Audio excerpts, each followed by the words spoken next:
मोअज़्ज़िज़ सामीन आदाब। आप सुन रहे हैं 91.2 FM हेलो हल्द्वानी और मैं हूं आपका मेज़बान शहपर शरीफ, शोबे उर्दू, उत्तराखंड ओपन यूनिवर्सिटी से। आज का प्रोग्राम खास तौर पर बीए पंचम सेमेस्टर यानी बीए उर्दू फिफ्थ सेमेस्टर के उन तमाम तलबा तालिबात के लिए है जिनके सामने इस वक्त एक अहम मरहला है, डिजर्टेशन यानी तहकीकी मकाला। दोस्तों सच बताएं, जब आपने सुना कि फिफ्थ सेमेस्टर में डिजर्टेशन है तो दिल में क्या आया? कुछ ने कहा ये क्या बला है, कुछ ने सोचा अब कहाँ से लिखें। कुछ तलबा कहते हैं ये तो बहुत मुश्किल होगा, कुछ कहते हैं हमसे ये नहीं हो पाएगा। अगर आप भी ऐसा ही महसूस कर रहे हैं तो घबराने की कोई जरूरत नहीं। आज के 5 मिनट आपके सारे डर खत्म कर देंगे। दोस्तों सबसे पहले ये समझ लीजिए कि डिजर्टेशन कोई अजीब चीज नहीं। सादे लफ्जों में डिजर्टेशन एक छोटी सी तहकीक है, यानी आप एक मुकम्मल मौजू लेते हैं, उस पर कुछ किताबें पढ़ते हैं और अपनी जबान में लिख देते हैं।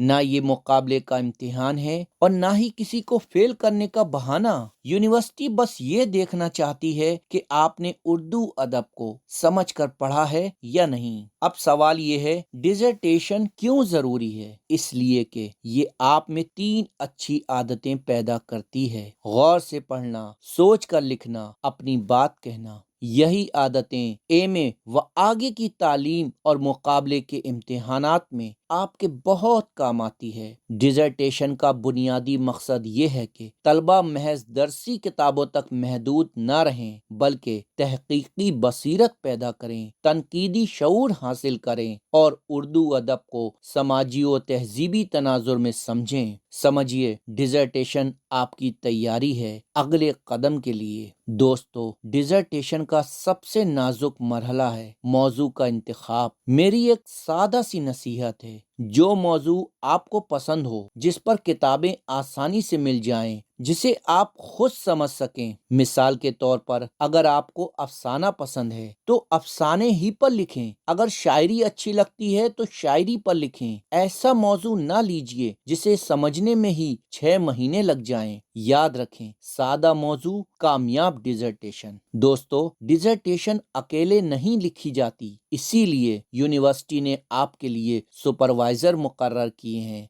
सुपरवाइजर आपको रास्ता दिखाते हैं, गलती से बचाते हैं और वक्त बचाते हैं। तलबा ये बात खास तौर पर जहन में रखें, मंजूरी से पहले लिखना शुरू ना करें, मंजूरी के बाद मुतालिया करें। अबवाब तरतीब दें, साफ और सादा उर्दू में लिखें। सुपरवाइजर से मशवरा लिए बगैर कुछ भी शुरू ना करें। ये रिश्ता उस्ताद और शागिर्द का है, इसे मजबूत रखिए। डिजर्टेशन शुरू करने से पहले आपको बनाना होता है प्रोपोजल। प्रोपोजल का मतलब है मैं क्या लिखना चाहता हूँ और क्यों। ये मुख्तसर होता है, पीडीएफ में भेजा जाता है DOU@uou.ac.in पर। जब यूनिवर्सिटी इसे मंजूर कर ले तभी असल लिखाई शुरू कीजिए। दोस्तों, लिखते वक्त सबसे जरूरी बात, नकल ना करें। किताब पढ़ें, समझें और फिर अपनी जबान में लिखें। याद रखें,